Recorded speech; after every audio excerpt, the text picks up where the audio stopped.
Gay for calling out my family after they skipped my medical school graduation for a cruise? I'm Sapphire, and in my family, I had always been the daughter who remembered birthdays, covered emergencies, sent money when someone's car broke down, and somehow still got treated like I was dramatic for wanting one important day to matter. I had spent years hearing that I was too intense, too sensitive, too focused, too much. Medical school graduation was supposed to be the one day where none of that mattered. I didn't need a parade. I didn't need anyone crying in the aisle. I didn't need my family to suddenly become people they had never been. I just wanted to look up from that stage and see my mother Marilyn, my Aunt Beverly, my older brother Darius, and my younger sister Tessa sitting in the reserved family seats I had arranged for them. That was it. 4 people. 4 chairs. One day. Maybe that sounds small, but to me it felt huge. My family had a way of making my accomplishments feel like inconveniences. When Darius remembered to bring ice to a cookout, my mother called him dependable for a week. When I passed another brutal exam after sleeping 4 hours a night, Beverly would say, "Nobody asked you to turn your whole life into homework." Marilyn would give me that soft, tired smile of hers and say, "She just means you put too much pressure on yourself, honey." That was my mother's role in the family. She translated cruelty into something softer so no one had to apologize for saying it. Beverly was the loud one. She called herself honest. Everybody else called her just Beverly. Like that excused whatever came out of her mouth. She was my mother's older sister, and she had spent my whole life acting like my ambition was a personal insult to her comfort. When I got into medical school, she said, "Well, I hope you don't expect the whole family to revolve around it." When I missed a holiday because of exams, she said, "People make time for what matters." When I showed up exhausted, she said, "You chose this, remember?" Darius usually laughed along. He was 34, 3 years older than me, and he had mastered the art of doing the minimum while still being treated like the family's golden investment. Tessa, at 28, followed whoever sounded most confident in the room. If Beverly mocked me, Tessa smirked. If Darius called me uptight, Tessa nodded. If my mother told me to let something go, Tessa rolled her eyes like I had started the problem by noticing it. Still, I invited them. Actually, I did more than invite them. I paid for them. I know how that sounds. I know people will say I should have known better. Believe me, part of me did.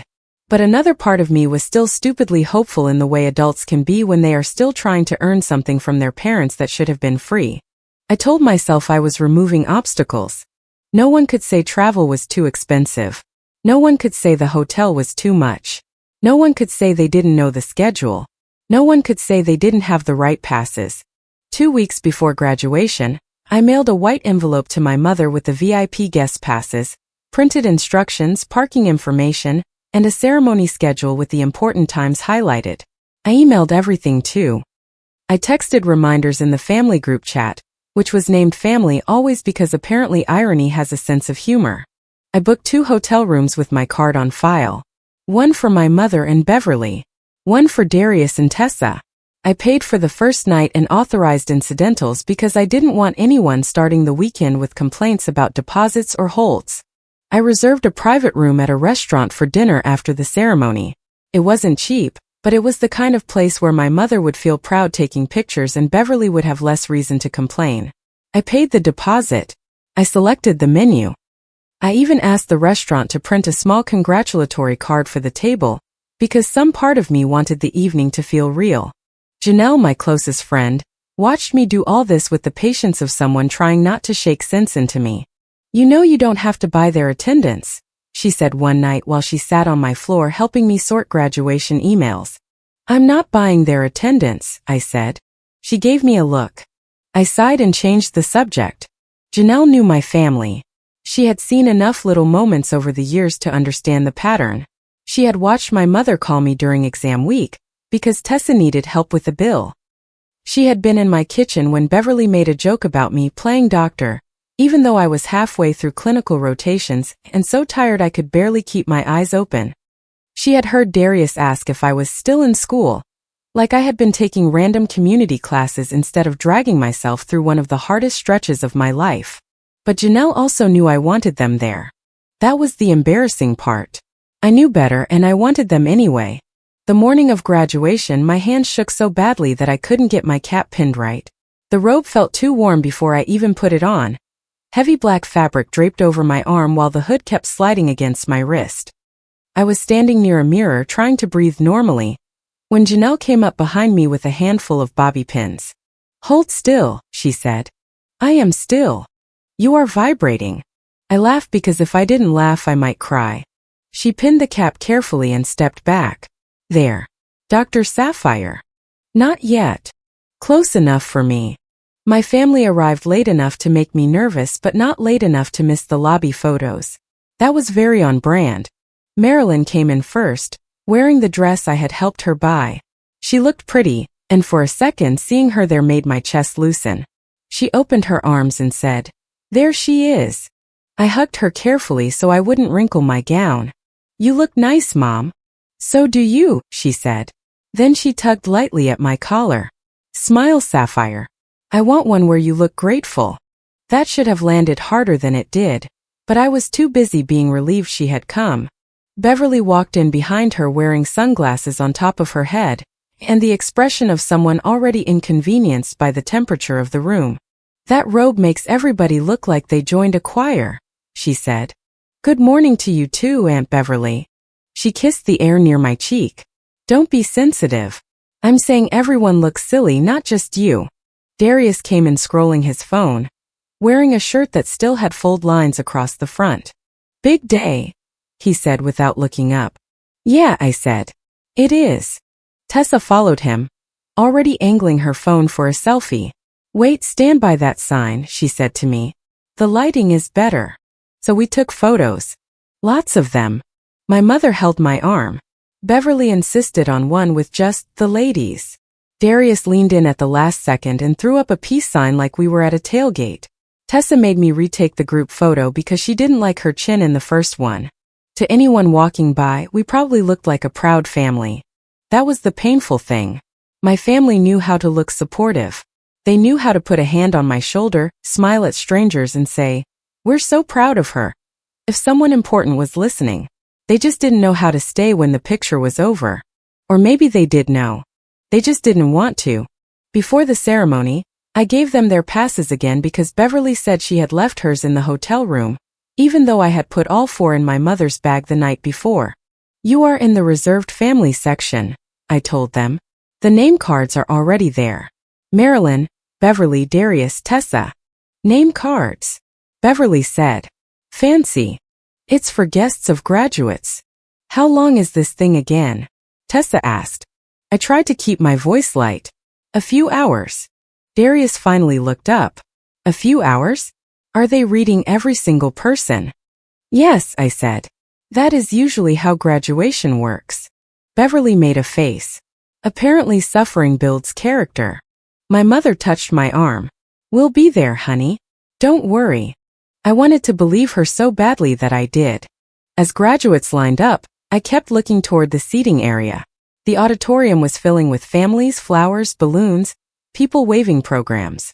Janelle was a few rows behind the family section with some of my friends. Dr. Elaine Mercer, my mentor, was seated near the faculty area. She caught my eye and gave me a small nod. Dr. Mercer had been steady in a way my family never was. She never made my effort sound annoying. She never acted like my exhaustion was proof I had chosen wrong. When I doubted myself, she didn't give me a speech. She just reminded me what was in front of me and what I had already survived. I spotted my family in the reserved section. All 4 of them. Marilyn waved. Tessa lifted her phone. Darius looked bored but present. Beverly was already fanning herself with the program. The printed name cards sat neatly on the seats in front of them. Marilyn, Beverly, Darius, Tessa. For one stupid, hopeful second I thought they came. They really came. The ceremony began. The lights made the stage feel warmer than it had any right to be. My tassel brushed my cheek every time I turned my head. The rope stuck slightly to the back of my neck. I held the program booklet in my lap and saw my own name printed among all the others, real and permanent. Dr. Mercer passed near our row before taking her faculty seat and leaned just close enough to murmur, "Take this in. You earned it." I nodded and my throat tightened. There were speeches, applause, more speeches. People shifted in their seats. Babies cried. Someone near the back dropped a program. Names started being called in long, careful rows. I looked toward my family once. They were there. I looked again a while later. Beverly was leaning toward my mother saying something. Darius had his head down. Tessa was taking a picture of herself. Then I stopped looking for a bit because my row was inching forward, and I was trying to stay in the moment. My phone buzzed inside my bag near my feet, but I ignored it. Then it buzzed again. And again. I told myself it was probably Janelle taking pictures. Another row stood. More names. More applause. When I glanced toward the reserved section again, the 4 seats were empty. At first my brain refused to understand it. I saw the name cards before I accepted the absence. Marilyn, Beverly, Darius, Tessa, 4 little white cards on 4 empty chairs. I told myself bathroom, phone call, fresh air, anything but what it looked like. Maybe Beverly felt lightheaded. Maybe Tessa needed something. Maybe my mother had stepped out and everyone followed. Maybe they would be back before my name. I stared too long because the graduate beside me whispered, "You okay?" "Yeah," I said automatically. I was not. My phone buzzed again. I shouldn't have looked. I know that. I should have kept my eyes forward and preserved the moment for myself. But I had already seen the seats. My body needed an explanation before my mind could sit still. I bent down, slipped my phone from my bag, and opened it just enough to see the notifications. Family always. There was a picture from Beverly. Blue water in the background. Sunglasses. A plastic cup in her hand. A paper wristband around her wrist. Under it she had typed, "At least this was worth dressing up for." My stomach dropped so hard I thought I might actually be sick. Then Darius sent a selfie with Tessa behind him, both of them squinting in the sun. Darius, are we really supposed to sit there for 3 hours just to watch Sapphire walk across a stage? Tessa, the ceremony felt like punishment. Beverly, she already knows she passed. We don't need to clap like trained seals. Marilyn, don't tell her until after. She'll make it emotional. I read that last message twice. Don't tell her until after. She'll make it emotional. Not, I feel bad. Not, maybe we should go back. Not even this was a mistake. Just don't tell her. Because the problem in my mother's mind wasn't that they had left. The problem was that I might react. My hands went cold even though the room was hot. A name was called. People clapped. Another name. Another. I slid the phone back into my bag and faced forward. I don't remember much of the next 10 minutes. I remember the sound of applause becoming flat and distant. I remember the stage lights making the floor shine. I remember touching the edge of my hood because I needed something physical to hold on to. Then my row stood. The line moved. I walked toward the side of the stage with my diploma card in my hand. My heart was pounding so hard that I could feel it in my fingers. When my name was called, I stepped forward. People clapped. Janelle cheered loudly enough that I heard her. My friends who had stayed made noise like they were trying to fill the empty space on purpose. Dr. Mercer stood and clapped from the faculty section. But the reserved family seats were empty. The loudest thing in that room was not the applause. It was those chairs. I crossed the stage. I shook the dean's hand. I received the diploma holder. I smiled for the photographer because muscle memory is strange and cruel. I walked down the steps without falling apart. That was my victory for the moment. I did not fall apart. After the ceremony ended, graduates poured into the lobby and the outdoor walkway. Families rushed forward with flowers and tears and camera flashes. People shouted names. Parents hugged their children like they had been waiting years for that exact moment. I stood near a column, holding my diploma holder against my ribs, trying to decide what my face was supposed to do. Janelle found me first. She had my program booklet in her hand. She had highlighted my name in yellow earlier that morning because she was sentimental in a practical way. "Hey," she said, smiling at first. Then she really looked at me. "Where are they?" I swallowed. "On a boat, apparently." Her face changed so fast that I almost apologized for upsetting her. "What?" I showed her the group chat. She read silently, her mouth tightening with each message. "Sapphire," she said softly. "I know. No. This is not normal. I know. But even as I said it, I realized part of me had not known. Not fully. Not in a way that made me ready to stop explaining them. Dr. Mercer came over a few minutes later, holding a small bouquet. She didn't ask where my family was right away. I think she already knew something was wrong from my face. "You were excellent," she said. I laughed once, dry and shaky. All I did was walk without tripping. Sometimes that counts. She handed me the flowers and I almost cried then. Not when the seats were empty. Not when Beverly sent the boat photo. Not when my mother wrote that I would make it emotional. But flowers from someone who had actually stayed nearly broke me. We took pictures because I refused to leave the day with nothing but proof of absence. Janelle fixed my hood. Dr. Mercer stood beside me. My friends crowded in. Someone adjusted my tassel. Someone said, "Dr. Sapphire," and everyone laughed. For about 15 minutes, I let the people who loved me make the day feel less ruined. Then Tessa made the mistake that changed everything. She sent another picture to family always. It was a screenshot of a photo someone had taken on the boat, probably because she wanted to show Beverly laughing with her drink. At the top of the screenshot, a notification banner was visible. Graduation escape plan. Beverly. We'll be back in time for the free dinner. I stared at it.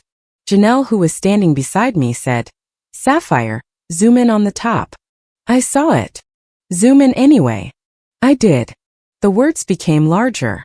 Graduation escape plan. We'll be back in time for the free dinner. For a few seconds I couldn't hear the crowd around me. "It was planned," Janelle said. I shook my head once, not because I disagreed, but because my body was rejecting the information. No. Maybe that's just Beverly being Beverly. Janelle looked at me with sad patience. "That chat has a name." My phone buzzed again. This time it was an email notification. At first I thought it was from the school photographer. Instead, it was a forwarded confirmation from Beverly. She had meant to forward it to Marilyn. The subject line was for a boat cruise reservation. The date booked was 4 days before graduation. 4 days. Not impulsive. Not we got bored and stepped out. 4 days earlier, Beverly had booked a cruise during my ceremony. A minute later, the email disappeared from the thread. Like that would erase what I had already seen. But I had taken a screenshot. Janelle had watched me take it. My fingers felt steadier after that. That surprised me. I always thought the moment I finally saw my family clearly, I would collapse. Instead, something inside me went quiet. Not peaceful. Not numb. Just very, very clear. I scrolled back through the messages and family always. Beverly's boat picture. Darius joking about watching me walk across a stage. Tessa calling the ceremony punishment. Marilyn saying not to tell me until after because I would make it emotional. The side chat notification. The cruise booking. And then I thought about the private dinner reservation waiting for them. The hotel rooms with my card still attached. The rideshare they would probably expect me to cover later. The restaurant menu I had prepaid part of. The family photos they had taken before the ceremony, ready to post as proof that they had supported me. They had not come to celebrate me. They had come to collect the benefits of being seen near me. I almost called my mother. I even tapped her name. Then I looked back toward the auditorium doors, where people were still leaving, and I thought of the 4 empty seats with their name cards still on them. Instead of calling, I walked back inside. Janelle followed me without asking questions. Most people had cleared out of the reserved section. The chairs were still there, rows of them, some crooked, some holding abandoned programs. My family's seats were exactly where they had been. Marilyn. Beverly. Darius. Tessa. For name cards. For empty chairs. A program booklet left on one seat, folded like someone had picked it up, and then decided it wasn't worth carrying. I took a photo. Not dramatic. Not staged. Just the seats as they were. Then I took one closer so the name cards were visible. My hands didn't shake. I opened Family Always and sent the wider photo. Sapphire, don't worry. I made sure your seats were seen. The chat went silent. For the first time that day, no one had a joke. I gave it about 30 seconds. Then Beverly replied. Beverly. That was unnecessary. I typed back. Sapphire, so was leaving.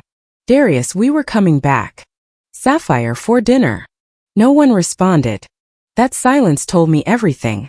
I walked outside, stood in a quieter hallway, and called the restaurant. The hostess answered in the bright professional voice people use when they don't yet know they are about to hear family drama. I gave her my name and reservation time. "Yes, we have the private room for 12, she said. "Congratulations, by the way." "Thank you," I said. "I need to cancel the private room." There was a pause. "Would you like to cancel the reservation entirely?" "No. I'd like to move it to a regular table for 6 if possible." "Of course. The deposit on the private room is partially non-refundable, but we can apply some of it to your smaller table." "That's fine. So the private room is no longer needed?" "Correct," I said. The celebration got smaller and better. Janelle covered her mouth, but I could see her smiling. After that, I called the hotel. I asked to remove my card authorization for any charges beyond the first night I had already paid for. I confirmed that any extension, incidental, upgrade, room service, parking charge, or additional hold would require the guest's own card. The front desk clerk was polite. "No problem," she said. "I'll make a note that no additional charges are authorized on your card." "Thank you."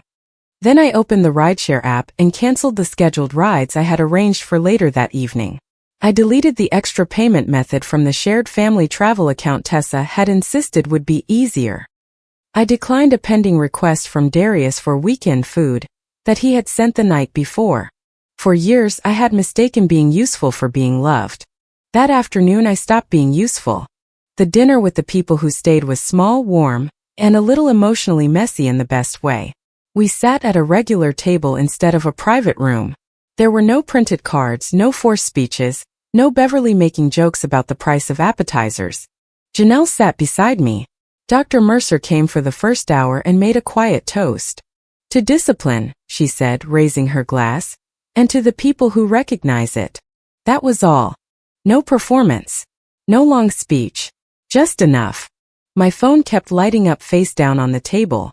First I ignored it. Then Janelle glanced at the screen and said, "They're discovering consequences." Picked it up.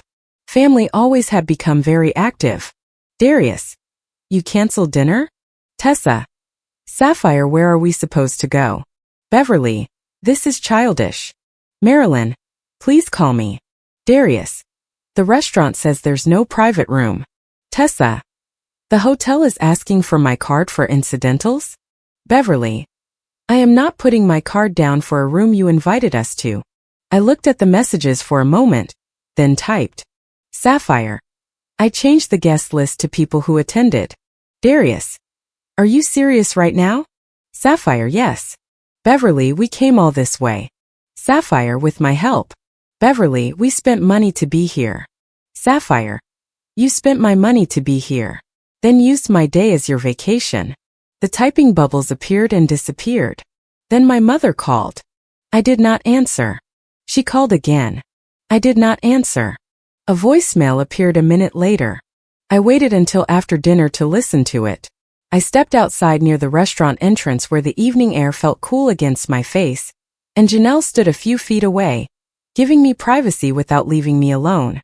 My mother's voice was thick and wet, like she had been crying long enough to sound sincere but not long enough to understand why. "Sapphire, it's Mom. Please call me back. I don't know why you would post something like that in the chat when today was supposed to be happy. We were there, honey. Maybe not for every second, but we were there. People are going to ask questions if this gets around. And your aunt is very upset. Please don't embarrass the family online. Don't let one misunderstanding ruin the whole weekend." I held the phone away from my ear and stared at the screen. One misunderstanding. Not betrayal. Not cruelty. Not a plan named graduation escape plan. A misunderstanding. I called her back, but only because I wanted to hear myself say the words out loud. She answered immediately. "Sapphire." The important part was when my name was called. I said, "You were not there." There was a pause. "Honey, we were there before. We took pictures. We saw you in your cap and gown. That was the lobby. We were trying to make the best of a long day. You left before I crossed the stage. It wasn't meant to hurt you. But you knew it would." She was quiet. That silence was the closest thing to honesty I had gotten from her all day. Then she said, "Your aunt didn't mean it like that." I almost laughed. Which part? The boat photos? The train seals comment? The side chat? The free dinner? Her breath caught. "You saw that?" "Yes. It was just a joke." "Then laugh with Beverly tonight." "I'm done." "Sapphire, I'm still your mother." "I know. That's why this should have mattered to you." I ended the call before she could turn that sentence into another problem I had caused. Beverly called next. I let it ring. Then she sent a text directly to me. "Beverly, you always act like your accomplishments are a national holiday." I stared at it for a while. Then I replied, "Sapphire, no. I acted like my graduation was my graduation." "Beverly, this is why people walk on eggshells around you." "Sapphire, no one walked on eggshells. You walked onto a boat." I blocked her for the night after that. Not forever. Not as a dramatic declaration. Just because I deserved one evening without her voice in it. Later that night, after I got back to my room, I posted about graduation. I had thought about not posting anything. Part of me was tired. Part of me felt like posting would make it look like I wanted sympathy, and I didn't want my day reduced to family gossip. But then I saw that my mother had already posted. It was the lobby photo. The one where she had her hand on my shoulder, and Beverly stood beside us smiling like she hadn't mocked the robe 5 minutes later. Darius and Tessa were leaning in from either side. My mother's caption said, "So proud of our Sapphire today. Family is everything. Family is everything." I sat on the edge of the bed and felt something inside me go still again. She had not stayed for the ceremony, but she had posted like she had. She had not clapped when my name was called, but she wanted credit for being proud. She had known about the plan, kept quiet, left anyway, and now she was using my face to protect her image. I opened my own photos. There was one of me holding my diploma holder, eyes red but smile real. One with Janelle fixing my hood and laughing. One with Dr. Mercer beside me, flowers in my hand. One with my friends crowded around me outside the building. And there was the photo of the empty reserved seats. I didn't tag anyone. I didn't mention the boat. I didn't explain the side chat. I didn't write a paragraph about being hurt. I posted the photos with a simple caption. "Today I graduated." Some seats were empty, but the people who stayed made the day unforgettable. That was all. The first comments were kind. "Congratulations, doctor. So proud of you. You earned this." Then people noticed. A cousin commented, "Wait, why were the reserved seats empty?" A family friend wrote under my mother's post, "Marilyn, weren't these your seats?" Someone else commented, "I thought the ceremony was during the afternoon." Beverly posted from a boat around then. Beverly's story was still up. Paper wristband. Plastic drink. Water behind her. Timestamp in the corner. At least this was worth dressing up for. People are very good at connecting dots when the dots are posted publicly by the people trying to hide them. By the next morning, Tessa had deleted her boat story, but too many people had already seen it. Beverly deleted hers too, then posted something vague about not everyone understanding family humor. Darius texted me around 9 a.m. "Darius, you made everybody look bad." "Sapphire, I didn't type those messages for you." "Darius, nobody knew the seats were ours until you posted them." "Sapphire, your names were on them." "Darius, you always take everything personally." "Sapphire, my graduation was personal." He didn't reply after that. Tessa sent a longer message, which was unusual for her because she usually preferred short, annoyed bursts. "Tessa, I know maybe we shouldn't have left when we did, but you didn't have to embarrass everyone. People are asking me why I was on a boat and I don't know what to say." I replied, "Sapphire, say you left before my name was called." "Tessa, that sounds bad." "Sapphire, then imagine how it felt." No response. My mother called again that afternoon. I ignored the first call. Then she texted, "Marilyn, can you please send me the good photos? People keep asking and I want to show them the nice ones." I looked at that message for a long time. Not, "I am sorry I hurt you." Not, "I should have stayed." Not, "I knew the plan and I was wrong." Just send me the good photos. I called her because texting would have made it too easy for her to pretend she misunderstood. She answered carefully. Hi, honey. You want the photos from after the ceremony? I asked. I just want a few nice ones. People are being nosy. You weren't there for those photos. I'm your mother. You were also invited. Sapphire, please. Can we just let this go? Your aunt is old-fashioned. Darius was joking. Tessa didn't mean anything. And I was trying to keep everyone calm. You were trying to avoid drama. Yes, she said, like I had finally understood. I closed my eyes. Mom, you did not avoid drama. You avoided accountability. She sighed. Why do you need everyone else to see it? You know I'm proud of you. No, I said. I know you want to look proud of me. She went quiet. I continued before she could cry. You do not get the pictures from the part you didn't stay for. That is cruel. No. What you did was cruel. This is a boundary. That sounds like something therapy taught you. It did. Another silence. Then she said, smaller this time, what do you want from me? I had imagined that question for years. I thought if she ever asked, I would have a whole speech ready. But when the moment came, the answer was simple. The truth, I said. If you want to repair this, start with the truth. Not with how embarrassed you are that people saw it. She sniffed. I don't know what you want me to say. Yes, you do. I'm sorry you felt hurt. No. Sapphire. No. That's not an apology. You left. You knew ahead of time that they planned to leave. You told them not to tell me because I would make it emotional. Then you posted a fake proud mother caption using a photo from before the ceremony. That is what happened. If you can't say that, we have nothing to talk about. Her breathing changed. For a second I thought maybe she would say it.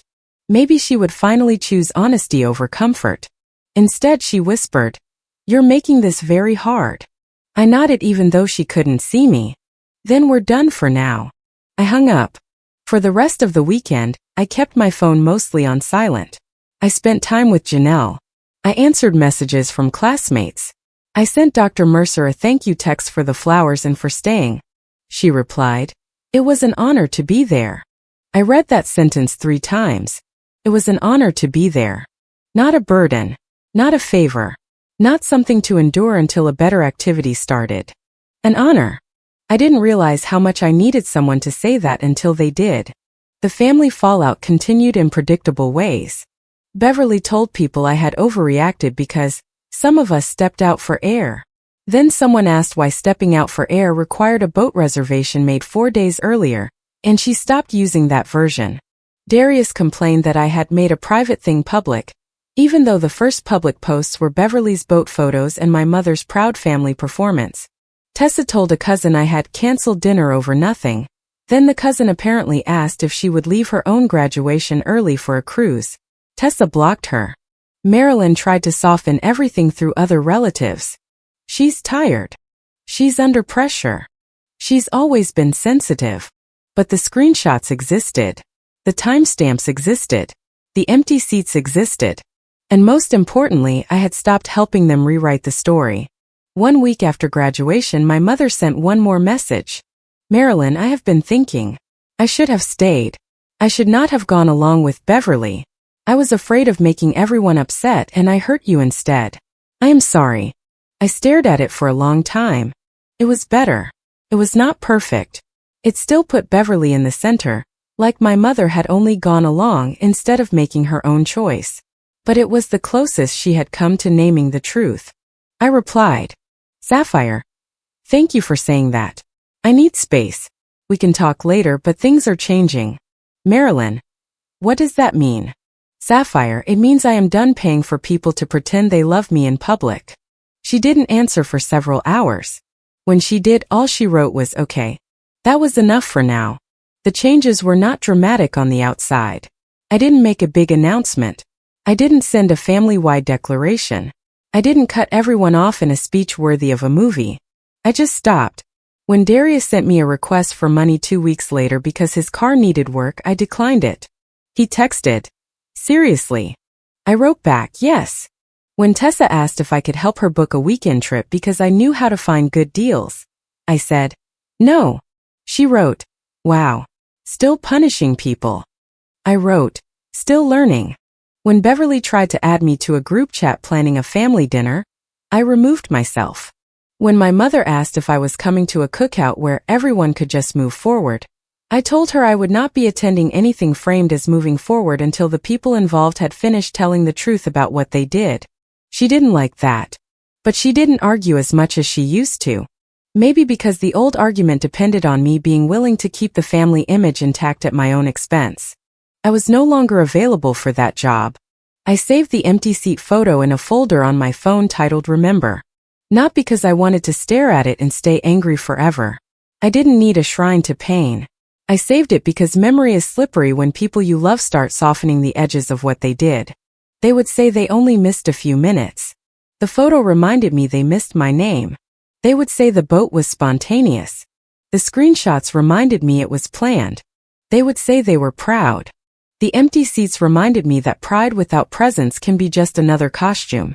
A strange thing happened after that day. The graduation itself became brighter in my mind, not darker. At first, I thought the empty seats would swallow everything. But they did not. I remember Janelle pinning my cap while my hands shook. I remember Dr. Mercer telling me to take it in. I remember my friends cheering so loudly that people turned around. I remember the small dinner where nobody complained about the menu, nobody checked the time, and nobody acted like celebrating me was a burden. I remember laughing with flowers beside my plate. I remember sleeping that night with my diploma holder on the desk and my phone on silent. My family thought they had left a ceremony. What they actually left was the last version of me who would pay admission for them to hurt me. They said I ruined the weekend by making everyone look bad. But I didn't make them leave those seats empty. I just stopped pretending they had been full. If you liked it, don't forget to leave a comment and support the channel by subscribing. See you in the upcoming stories.